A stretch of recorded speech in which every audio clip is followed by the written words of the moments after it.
Has everyone had a chance to, whoops, read that first slide? There we go, which was up there earlier. We're going to talk about water transfers, and a lot of people have a lot of opinions about water transfers, to what extent there are community rights involved, to what extent there's private individual property rights involved, et cetera, et cetera. But honestly, in my experience, when you get down to it, this is what it's all about, is that, and people don't always frame it in this way, but this is how people act. People act as if their communities are at stake when the movement of water in or out of their community is involved. And that's what makes water transfer some of the most controversial water matters throughout the West, not just in New Mexico, but throughout the West. Everyone instinctively understands that this is the case. And in New Mexico, it doesn't matter if it's a red county or a blue county, they want their water to stay in their part of the state. They do not want their water exported elsewhere because they understand this instinctively. Next slide. You might have heard the phrase, the power to tax is the power to destroy. That is a paraphrase of Chief Justice Marshall. And so this random lawyer kind of rephrased that, the power to transfer water is the power to destroy, because of what we talked about on the previous slide. The process of when water can move, when it can't, and who decides becomes a huge issue. And so we're going to talk about that. And we did start talking about it yesterday, talking about it from more of a historical point of view as to why Acequias found the idea of transfer of water rights off the Acequia to be a foreign idea. That aspect of prior appropriation is a foreign idea. But it's a combination of that, and it's a combination of this is what motivates people to get involved in water transfer issues. Excuse me.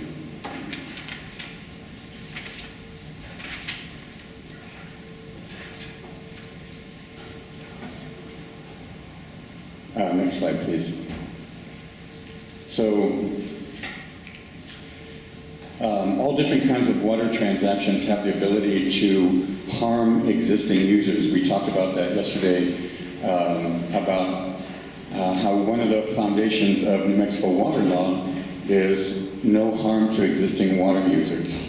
And this can happen in a couple ways. In a surface water system, this is just an illustration of a surface water system, but there's also groundwater systems that are analogous. You can see that if someone were to want to ask for a brand new water right and put themselves upstream from anyone on this graph, they would have the potential to impair that person. And that's something that's not supposed to happen in New Mexico water law. So if you, after 1907, if you wanted to acquire a new water right, you had to apply to the state engineer, prove that there's unappropriated water, and prove that you're not going to, that your new water right is not going to be detrimental to someone else.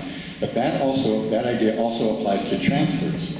So in other words, if you're at the move from location and you want to transfer your water right to the move to location, you're going to leapfrog upstream above some irrigators. And the fact that now those irrigators have a new water right taking water above them in a stream where there's limited supply, which is almost every New Mexico stream, has the potential to impair. And so that's why water transfers have to be applied to the state engineer. And there's a whole process, but one of the main things the state engineer is supposed to be doing is preventing impairment of existing users. In fact, next slide, please. The criteria that the state engineer is supposed to look at in these surface water appropriations or surface water transfers is this, 3 criteria. Non-detriment to existing water rights, the first one, and then 2 that were added in the 1980s. Not contrary to conservation of water within the state and not detrimental to the public welfare. So the applicant who wants to make the change has to actually win on all 3 of those. If the applicant doesn't win on any one of them, the state engineer is supposed to deny the proposed change or the proposed application for transfer. And so when when the public welfare criteria, that third criteria, became part of the statute in the 1980s, there was a lot of hope hope within Acequia communities that this was a way that Acequias could talk to the state engineer in language, in statutory language, about things that would happen to their community if too many water rights were transferred out of their community. How the Acequia wouldn't be viable any longer because the Acequia relies on volunteer labor and dues, very minimal budget. In fact, Acequias are the perfect irrigation organization for poor communities for that reason. It doesn't take much when you're relying on a minimal amount of dues, but mainly volunteer labor to keep the system going. But as you lose water rights, you lose members, you lose volunteer labor, you lose dues, the limited amount of dues that you have, and your system becomes less viable. And so Acequias believed that when public welfare was added to the statute, that would be an opportunity to talk about things like that in language that could give the state engineer a basis to deny transfers in certain situations. And in fact, one of the early opinions that came out, next slide please, that involved the Ensenada Land and Water Association, which is up by Tierra Maria. This was a proposed transfer to a resort community that was planned for the Tierra Maria area and moving water rights off of the Acequia. And so there was a state engineer decision that approved the Acequia and appealed to the district court. And the district court judge, Argentinus, you can see what he said. Can everyone read that, or do you need me to read that for you? I see, yeah, there's some heads in the way. Judge Argentinus said, I'm persuaded that to transfer water rights devoted for more than a century to agricultural purposes in order to construct a playground for those who can pay is a poor trade indeed. I find that the proposed transfer is clearly contrary to the public interest, and on that separate basis, the application should be denied. So this case actually is cited quite frequently in the legal literature and in law review articles and in people who write about New Mexico water law. This was a bit of a watershed case in a way, but in a way it wasn't also. And what I mean by that is that this decision was appealed and it was overturned by the New Mexico Court of Appeals. It was overturned by the New Mexico Court of Appeals because the Court of Appeals said correctly that public welfare was, at the time the application was made, it was a technicality kind of thing. At the time the application here was made, public welfare was not in the statute yet.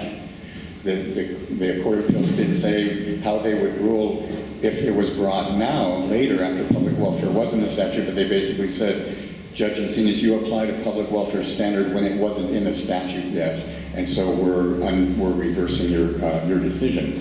So it ended up not being a precedent in one sense, but it did become a precedent in another sense because I think it signaled to a lot of people who are involved in water transfers, and I'm talking about Acequias, but I'm also talking about the state engineer, and I'm talking about those people out there who want to transfer water rights. It was a signal that public welfare being in the statute, that these types of issues were probably going to be raised.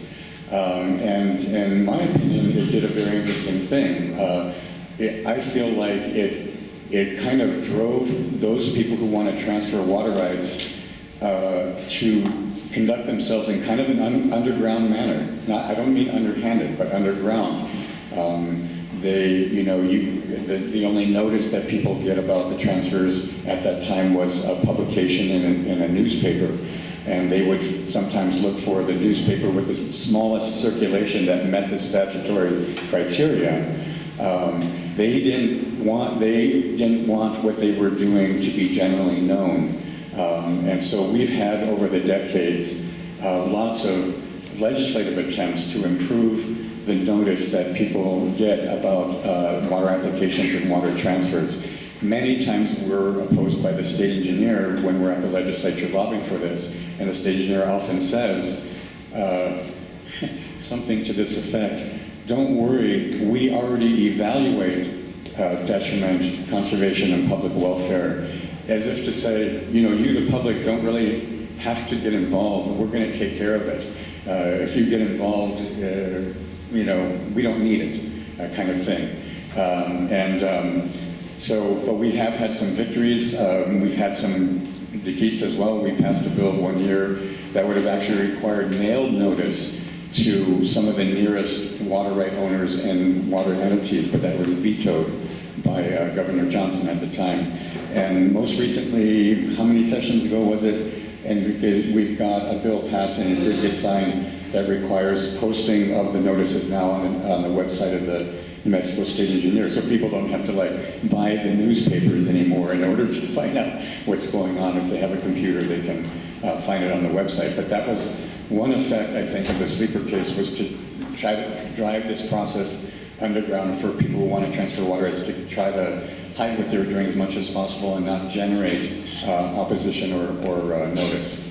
But the other interesting thing is, and we have some very distinguished people here who know a lot about this issue, who know a lot about the public welfare, because they've been involved in these cases, and I'm going to ask them to help me a little bit. One person I'm going to ask is Dr. Jose Rivera. Can you raise your hand, Jose Rivera? And Dr. Rivera has been an expert witness testifying on public welfare in a number of important state engineer proceedings. A very important case involving Intel here in Rio Rancho, but also the Pecos River Learning Center in Pecos, the Mora Fish Hatchery in Mora. I know I'm forgetting one, at least one. Sipapu ski area, yes, the Sipapu ski area. And providing, he and Dr. Sylvia Rodriguez, an anthropology professor at the University of New Mexico, and by the way, Dr. Rivera is a faculty member, or is or was a faculty member in public policy and planning, and probably a number of other things that I'm leaving out at the University of New Mexico as well. And between him and Dr. Sylvia Rodriguez, they provided a lot of the important testimony on public welfare in the early decades that the public welfare was part of the criteria, state engineering criteria, when it was first adopted. And so one thing I'll ask you, Dr. Rivera, is what do you feel that the state engineer does when they hear public welfare arguments made by communities? Yeah, well, go ahead and stand up so people can hear you. Sure. One of the reactions was to not qualify expert witnesses, in terms of expertise in public welfare, because they said the state legislature did not, when they adopted the statute, did not define public welfare. So how can you need witness experts, in that area? And so that was one of the weaknesses in the way the statute was put together, as you read a little while ago.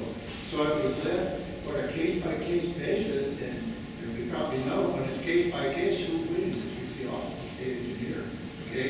And because they control, the last part of the statute says public welfare of the state, and they did argue that, in the hearings that I was part of, that these are local acequias, they're important to the community, true enough, and so forth, but we also have to look at this phrase at the end of the statute, the public welfare of the state.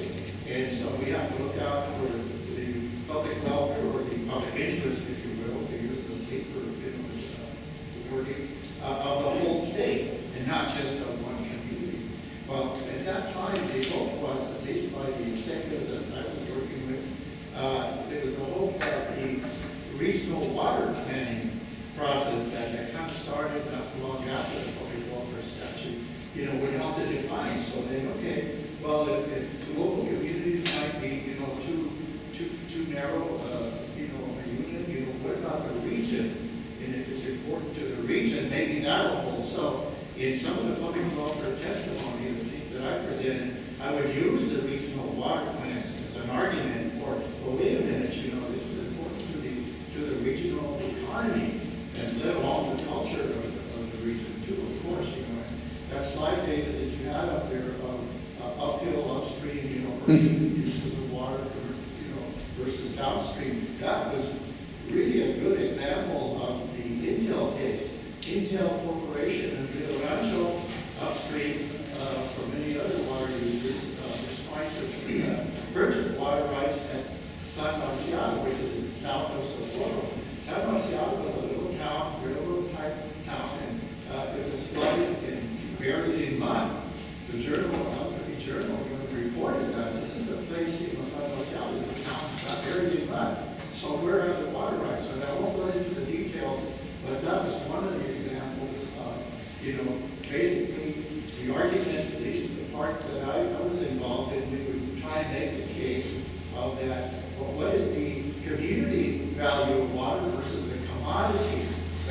water. Does water flow uphill to money? Does, that's why upstream urban uses or what? And so that was really the argument that we were putting together in a number of these cases. But interestingly, many of these actually, despite these arguments, many of these were actually still approved, by the Office of State Engineer. A few of them were withdrawn because of the protest didn't work in that sense. There was a River Learning Center case that David was involved in, and I put a paper together on that one. And I'm convinced, David, that even though the application was withdrawn, one of the reasons was because there was so much opposition to it. Yes, I so agree. you win some, you lose others. The Florida Fish Hatchery case, that one, the state engineer went ahead and approved that water transfer on the basis that it was good for the Florida economy. So let me just ask you this, just to tie this off, and so we can move on. Would you say that the state engineer relies on the public welfare criteria when they make their decisions on transfers or not, in general? Not really. Not really. Right. I agree.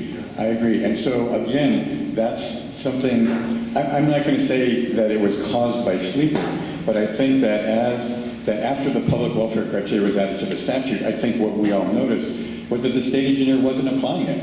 They were not evaluating it, really.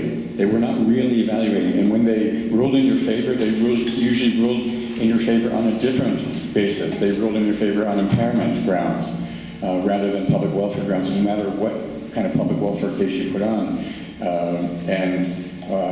They would almost never make a ruling based on public welfare.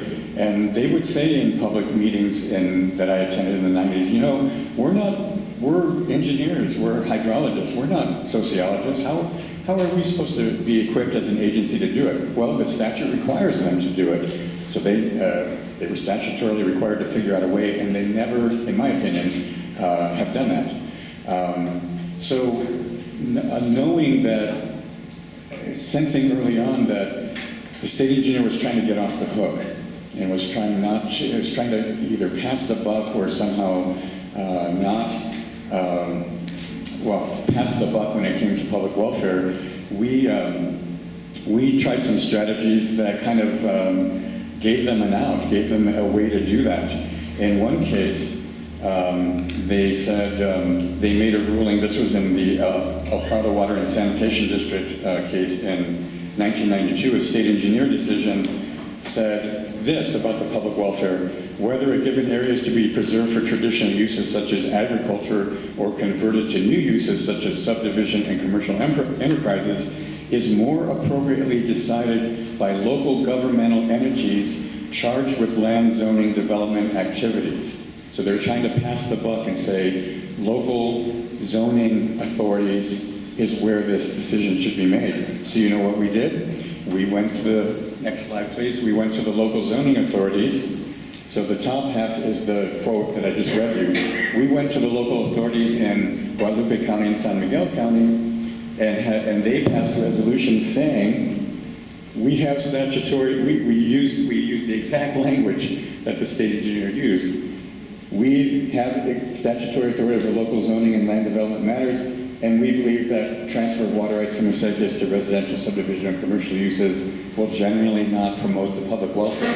Here's an out that the state engineer could take, right? If you don't want to decide what the public welfare is, if you want to pass the buck to the local entities, here's a local entity that did that. And what our hope was is that then in those counties, when transfers came before the state engineer, we could bring this resolution forward as evidence, and the state engineer would say, gee, this is exactly what we said in the El Prado case. So I'll ask another person in the audience, a distinguished attorney who's been involved in a lot of water transfer cases. Andrea, can you raise your hand? Andrea La Cruz Crawford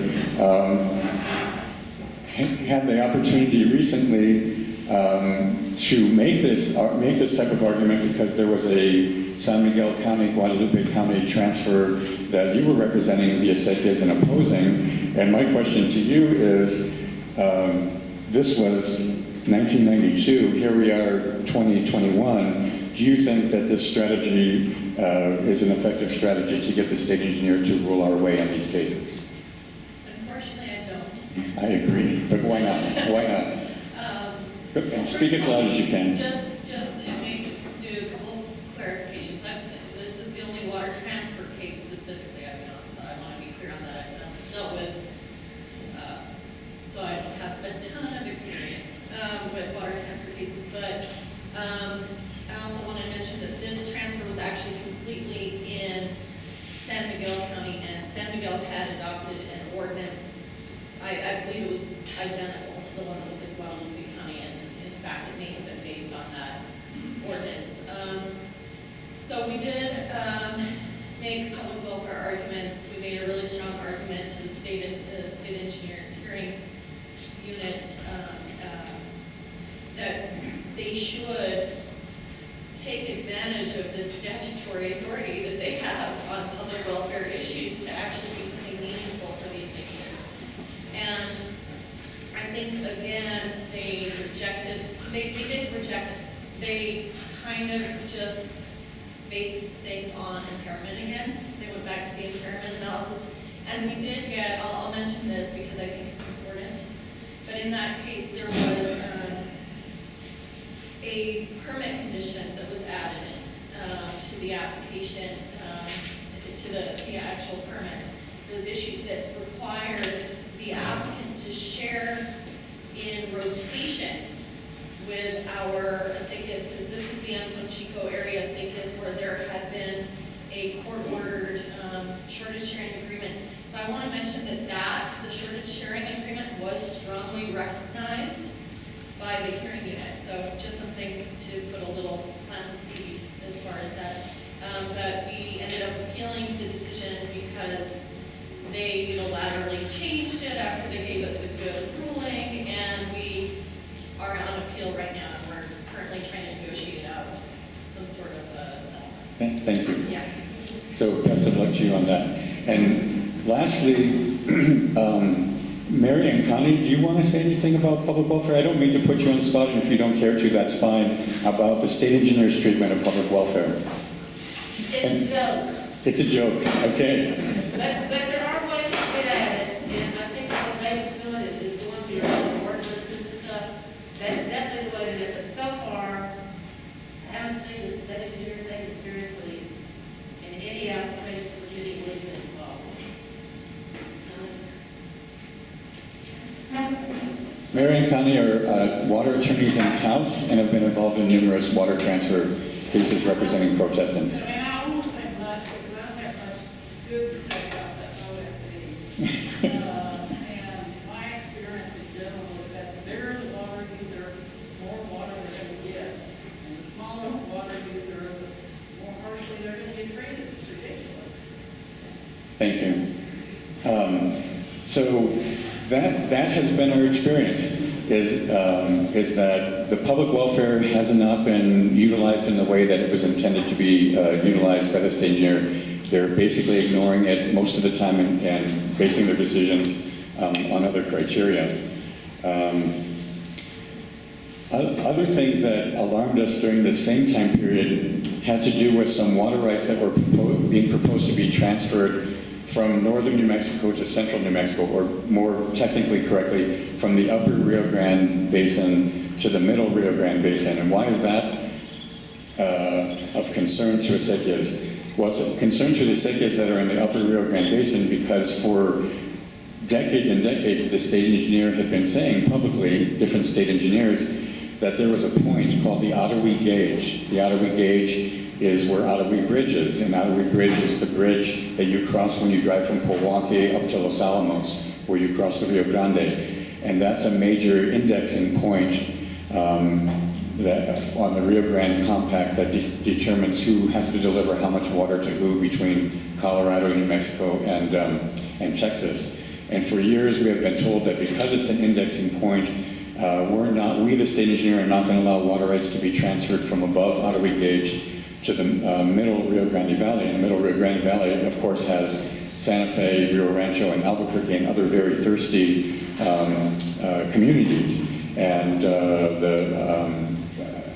the Acequias in the north didn't want those communities to be reaching into northern New Mexico to be transferring water over.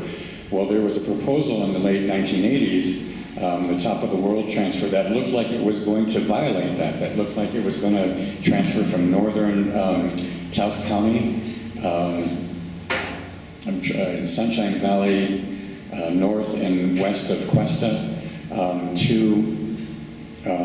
to Santa Fe County. And so this was a great concern for us. Not only was the state engineer not honoring the public welfare criteria in the statute, but they were starting to sound like they were not going to be honoring the Ottawa gauge point at which water rights were not supposed to be transferring over. So again, next slide please, we went to the legislature and got House Joint Memorial passed in 2001, basically saying, again, state engineer, if you're not going to say what public welfare is, the legislature is going to say. And the legislature says that it's detrimental to the public welfare of the state for the state engineer and the other state agency to approve water right transfer applications designed to move the point of diversion or place of use of water from above Ottawa stream gauge to below. This memorial has not been tested yet. The top of the world ended up deciding to use the top of the world water, divert and use the top of the world water north of Ottawa gauge in that portion of Santa Fe County where they wouldn't cross the gauge, so that they wouldn't run afoul, well, I don't know of this, but they wouldn't run afoul of the principle. So this has yet to be tested, but it's another example where if the state engineer is going to pass the buck, where we are trying to do something to, to try to get public welfare defined in some way. But all in all of these experiences with the state engineer opposing good notice of transfers, the state engineer not implementing public welfare, the state engineer seeming to entertain transfers of water from above and below Ottawa gauge, convinced us that we needed a different model of decision making, and the model of decision making that we were able to successfully enact in the legislature was, next slide please, the 2003 Acequia Transfer Statute, which basically said that if it's an Acequia water right and it's going to change in its point of diversion or place of use or purpose of use, or if a water right is going to move into the Acequia from outside and be served by the Acequia, that the Acequia could have decision-making power over that. Now, Acequias had not had decision-making power up until then.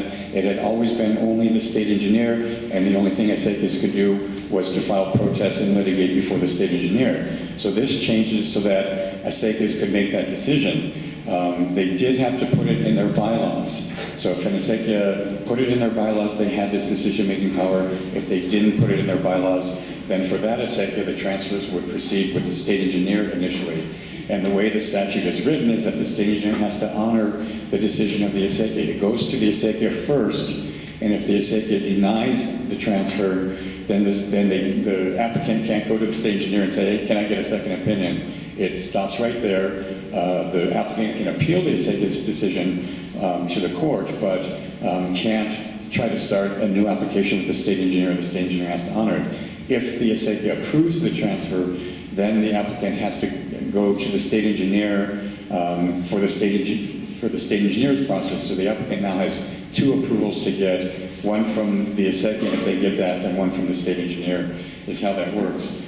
And so the criteria is that the change can be denied, well, the decision is made by the Acequia commissioners. It's not made by a vote of the members in a meeting. So the Acequia commissioners get an application, and they are the ones, the three elected commissioners, not the mayor lomo, but the three commissioners are the ones who vote yes or no on whether to approve or deny. But the statutory criteria for denial is that it can only be denied if it would be detrimental to the Acequia or community ditch or its members. So you can see it's a little bit of difference from detriment to existing water rights, contrary to conservation and public welfare, which is the state engineer criteria.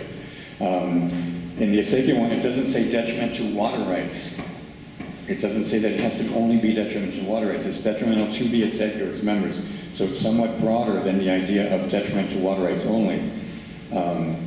There's nothing about public welfare like the state engineer has in their criteria, but the broadness of the language for the Acequia allows Acequias to look at a lot of different public welfare type criteria when they do their evaluations. So next slide, please. Early on, the Acequia transfer statute was challenged by a couple people who appealed from denials of the state engineer. Denials of the Acequia. Mayor Cañon represented one of the parties, which was Acequia Gavilan near Ojo Caliente, and we represented the Hernandez Acequia, San Jose de Hernandez community just north of Española, and our cases were consolidated, and we lost in the district court, but appealed to the Court of Appeals, and basically what they were arguing had to do with appeal. When you appeal from the state engineer decision, the district court looks at the case over again. It's called de novo review. But when you appeal from an Acequia decision, the way the Acequia statute was written, the Acequia is accorded a certain amount of deference, and it only gets overturned if it was arbitrary, capricious, or contrary to law. And the people who appealed were complaining and saying, why should the Acequia get more deference than the state engineer? And we went on appeal because the court said, because the legislature said so.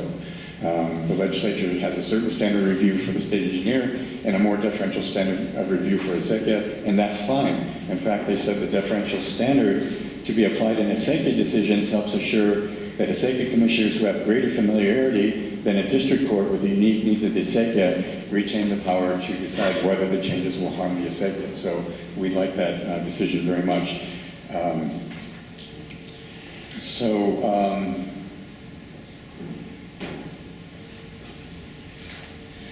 How are we doing for time?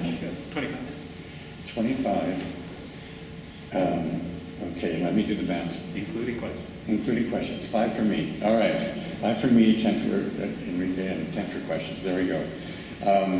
So in the last 5 minutes, Enrique's going to talk a little bit more about how Acequias are implementing this new statutory power. But I just want to say that the more Acequias have asserted this power, the more people who used to have a fairly easy time with the state engineer transferring water rights have looked for ways to continue to find an easy way to transfer water rights or to avoid the Acequia process if they could. And one important way has to do with water leasing. Now again, the next slide, please. I mentioned that the law says that what's supposed to happen in water rights applications before the state engineer is that one of the main jobs of the state engineer is to try to prevent impairment to existing water rights. So the law is supposed to protect existing water users, but the process is also supposed to protect existing water users. So the process includes public notice so that other people can participate and submit evidence to the state engineer, so the state engineer is not just hearing the applicant's side of the story, but the state engineer is hearing the community side of the story. And if the state engineer blows it and makes a mistaken ruling, it can be appealed to the district court.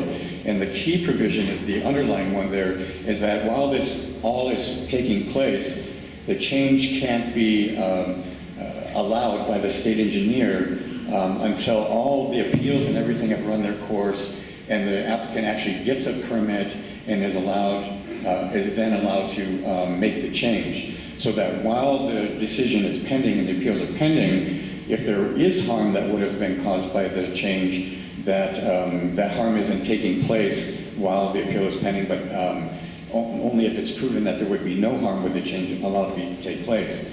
Well, what the state engineer is doing now with water leases, next slide please, is the Water Use Lease Act has the same protections for temporary transfers, that's what a water lease is, and the state engineer followed the process for decades, but then recently in the last 10 years, without any change in the statute or legislative authorization, they've been now telling people who apply for water leases that they can use the water before any notice or hearing, which is not lawful, but they're doing it anyways.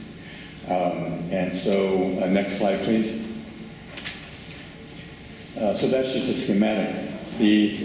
What's normal is on the left side column, left flow chart and was not normal is that the state engineer is allowing the change to take place before notice and public hearing on a water lease.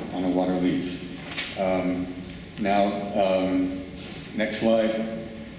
The Carlsbad Irrigation District and a mutual domestic down in the southern part of the state challenged the state engineer, and in 2020 won a decision saying the Water Use Lease Act nor the regulations authorize the state engineer to preliminarily approve. The state engineer cannot, because they desire an expedited method to address water use needs, can't sidestep the process. So it's a good ruling by the Judge Romero down there, and it's on appeal to the New Mexico Supreme Court right now. The state engineer considers themselves not to be bound throughout the state by this decision, but only to be bound in the 5th Judicial District out of Roswell by this decision. So they're continuing to do it in other parts of the state, but not doing it in the 5th Judicial District. And I'll turn it over to Enrique. And we have how much time? Right there. Okay. Thank you. 10 for you. 10. Thank you, David. So as David mentioned, I'm going to talk briefly about the Acequia transfer process, right? So as David mentioned, I'm sorry. A little closer. As David mentioned, we fought pretty hard to get that legislative change to allow Acequias to be able to make the decision about whether to approve or deny a water transfer. And so what came after that, of course, was the movement to get Acequias to adopt the relevant bylaw so that they had that authority. Because remember, it only applied to Acequias that actually went through the process of adopting the bylaw. And so it's real important to note that it's not just the statute that has the authority for the Acequias to make these decisions, but it's also found in a couple of other places. So the state engineer's statutes at 72.524 and in their regulations as well also discuss and require, for example, the state engineer to not proceed on an application until the Acequia has given either their approval or in the case that an Acequia does not have the bylaw, there's some steps that they have to go through. And so we found through the years, there's, as David mentioned, applicants, again, whether it's underhanded or just underground, they try to find ways to bypass these regulations and the state engineer statutes. And so, so these are, again, the statutory authority. The Acequias bylaws themselves, for those of you who have not seen an example of the Acequias bylaws, it's NMA put out a template. We put out a template that is pretty thorough. I mean, it's very thorough, actually, that lays out the process for Acequias to not only provide the members of the ditch an opportunity to come to a public meeting and weigh in on the application, but it also provides a fair process for the applicant.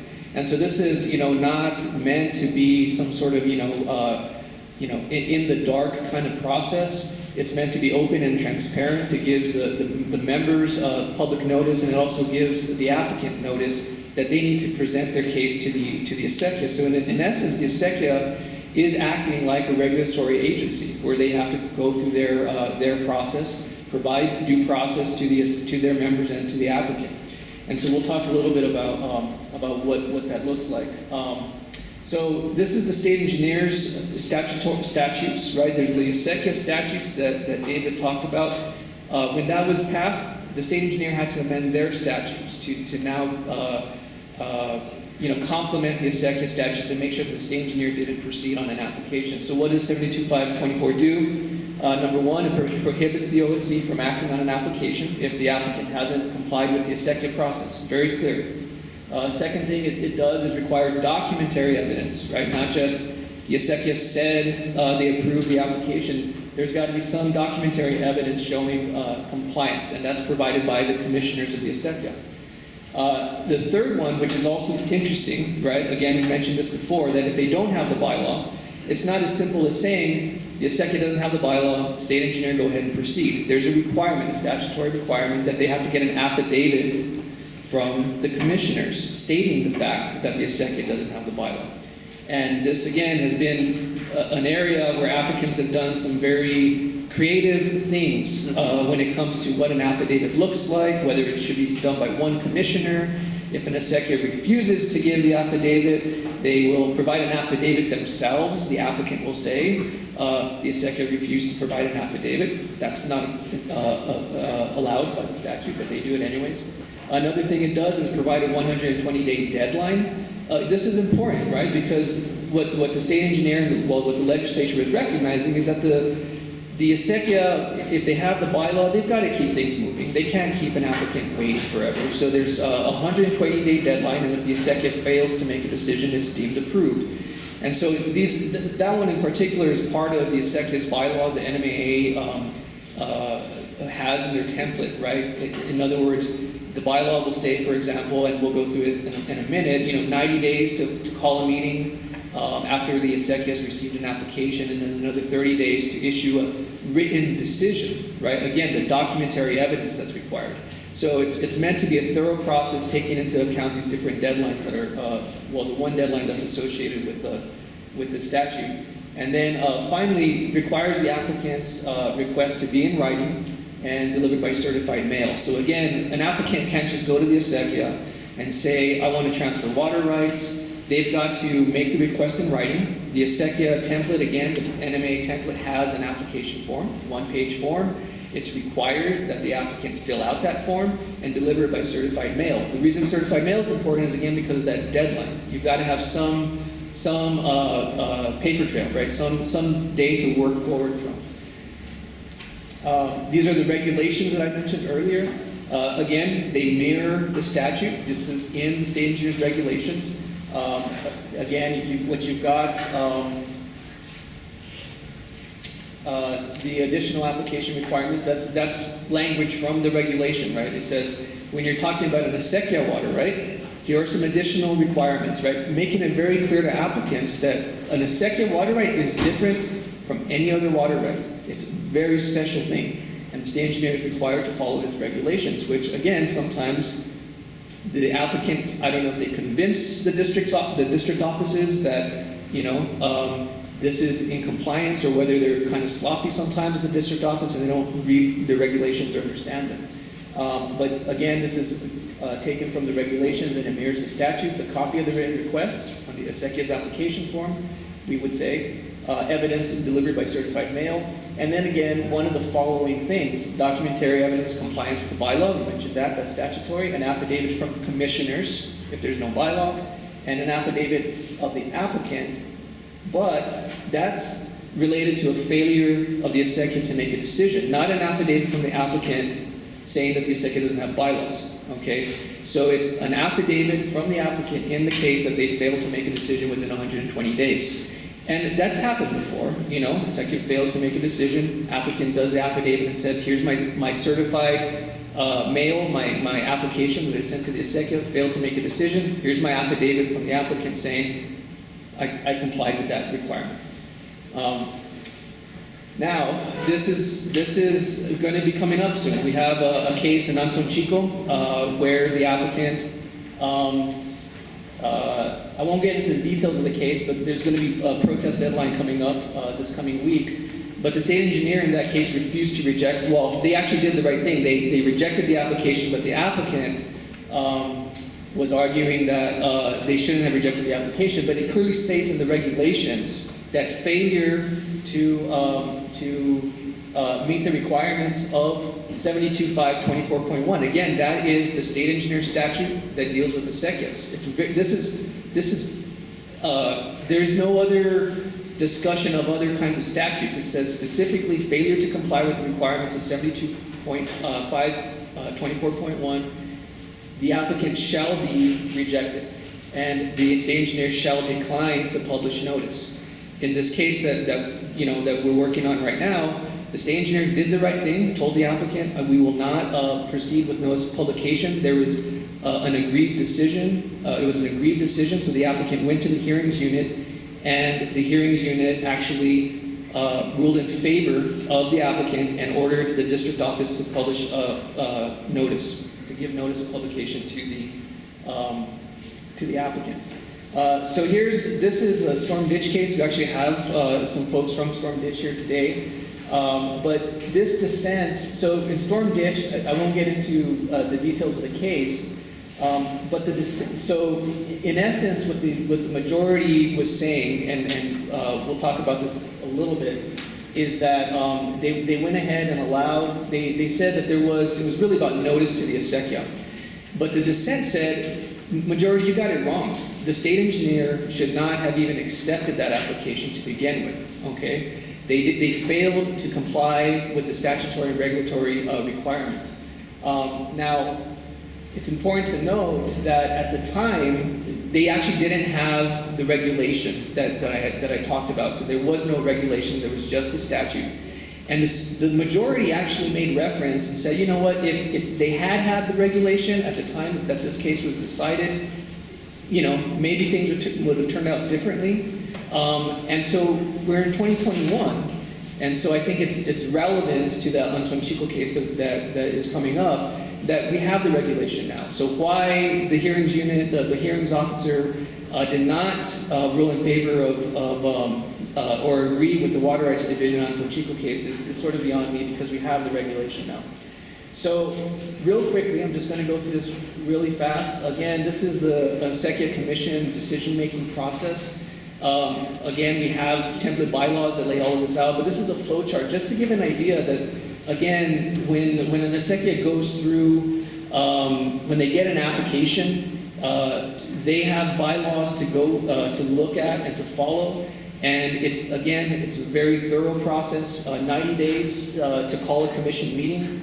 Notice is provided to all the members the same way that they would provide their annual meeting notice. So if they do mailed notice, they would provide mailed notice to their members. If they do public posting only, it would be public posting only. But in addition to that, they've also got to provide notice to the applicant of the date and time of the meeting. Meeting procedure: the commission holds the meeting. Again, this is a commission decision. It doesn't mean that they don't take comment from the members. Actually, that's what they need to do. They need to hear from the members. And just as David mentioned, you know, this is a process for the members. It's in their community. This is not the members having to protest at the state engineer's office in Santa Fe. This is in the community where they get to meet as neighbors and discuss the proposal. And so the members come out, they provide their opinion as to whether the proposed transfer would be detrimental to the Acequia or not. And the commission listens to the applicant can present their case. The commission will then recess their meeting, and they will be given an opportunity, 30 days usually, to, if they have their meeting within 90 days, to render a written decision. And that's, you know, again, some of the work that David and I do is that when the Acequia comes to us, we make sure that they understand what's in their bylaws, that they follow their bylaws to a T, and we'll help them draft that decision so that, you know, we'll listen. Usually these meetings are recorded. We'll listen to the recordings. We'll hear what the members said. And if the members are presenting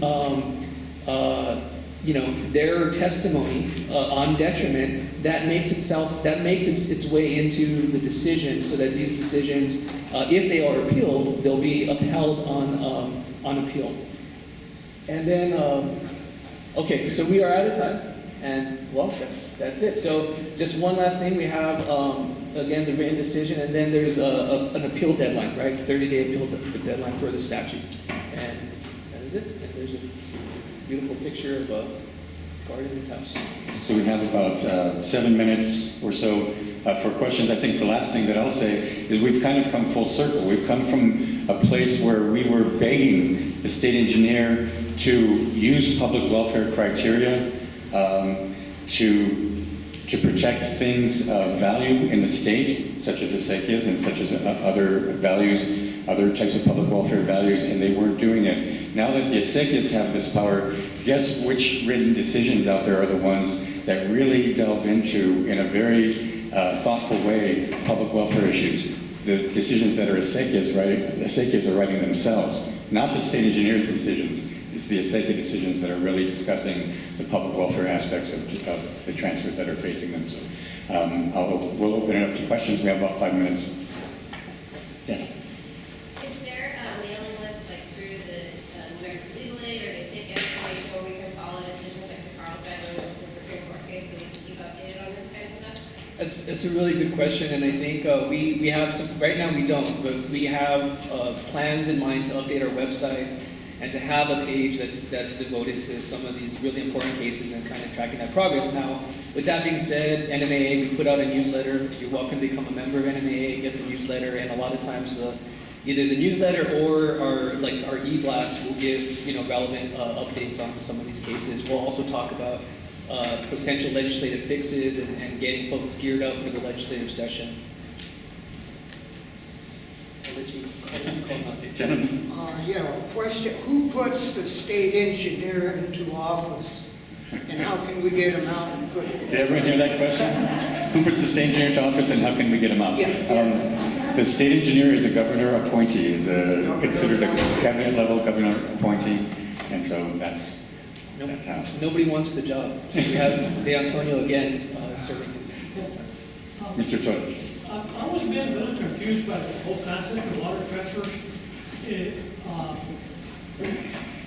If I transfer, or I propose to transfer how many acre feet of water that goes into irrigating my property, how in the world can I transfer that water to someone, somewhere? How do they figure those 6 or 3 or 8 or 20 acre feet end up in? That's a great question. The question is, how do they actually do a transfer of water from one place to another? And so the state engineer would tell you that they've got it all figured out, that they will require the person who's transferring, where the water rights are coming from, to discontinue the water use, and they will have a formula, a mathematical formula, that will determine at the new place that hasn't been using water, how much water they can use to keep the system in balance and to keep it whole. Now, a lot of times there's conflicting testimony over whether that can be done properly or how much, or the equations, but that's the gist of it. Gabe. Yeah, and apologies if I missed this, but is public welfare defined in regulation? And No. if not, is there a third-party right to petition for amendments to regulations, and has anyone explored that? That's a good question. Did everyone hear the question? Is there, can you shout it out again? Sure. Is there a third-party right to petition for rulemaking, which I know there is in many other New Mexico state agencies? And so has anyone explored the idea of defining public welfare? I might defer to Mary or someone on that. What do you think about that, Mary? I don't think that I've never heard of a third party. I think the way to get at it is legislatively, and just stay with your legislators to maybe readdress the whole public welfare provision and put some teeth into it. Because the state engineer's a problem and the rulemaking is a problem.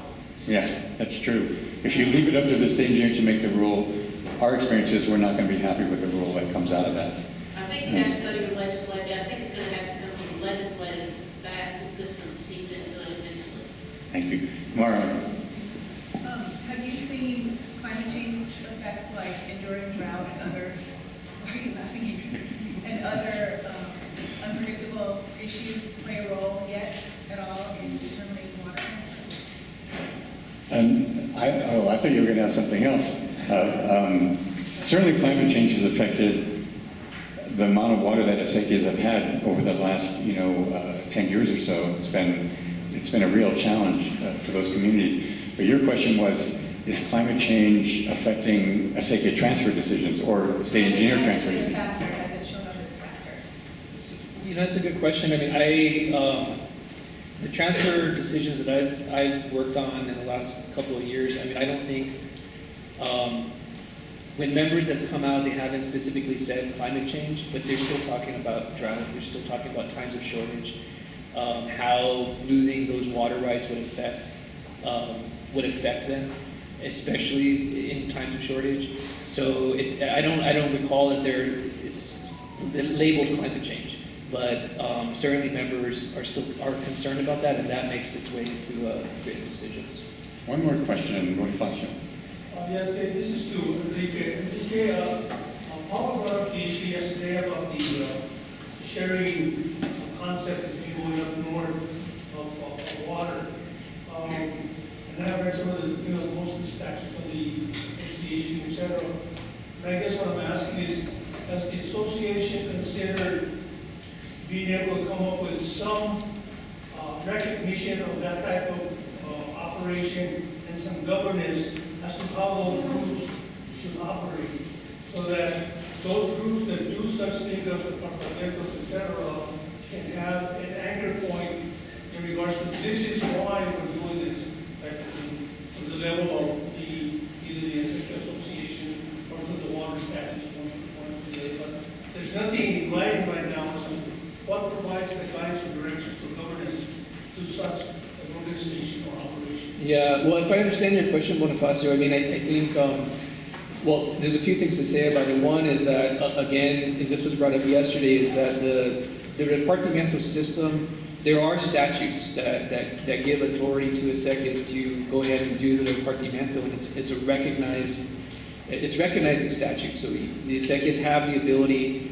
to kind of ignore priority, to get together in the spring to determine how water is going to be shared on a stream where the Acequias are taking water from. So one, they have that authority. The state engineer's AWARM regulations, the Active Water Resource Management regulations, actually specifically refer to those statutes, and they say this is a form of alternative administration that the state engineer needs to recognize. The problem, though, is that there's an emphasis on a written agreement, and so if you don't have it in writing, but it's just a custom. And I know what you guys do up there very well now, dealing with the Acequias in that area in the Rio Santa Barbara. And you guys are active. I mean, I know that Eddie Lucero, for example, I mean, you guys are getting together almost every weekend sometimes to redetermine or to, again, allocate water fairly. And there's disagreements, but it's done. Everybody meeting there at Hodges at the point of diversion, right? I mean, that's a custom and a practice. So I think the other part of it, so I think, as much as possible, as much as Acequias can, I think they should strive for something in writing. So, for example, if you end up protesting an application, you could go to the state engineer's office and say, on public welfare grounds, perhaps, right? But not only that, but on impairment, that we have this rotation schedule, and you can figure out what the argument might be. So I think putting it in writing. But the other thing that NMAA, I mean, we, again, as Paula mentioned yesterday, there's so many variations. Different Acequias, different communities are going to do it differently. And so I think the best practice is to keep doing what you're doing, adjust when you can, and if you can, get it in writing and go from there.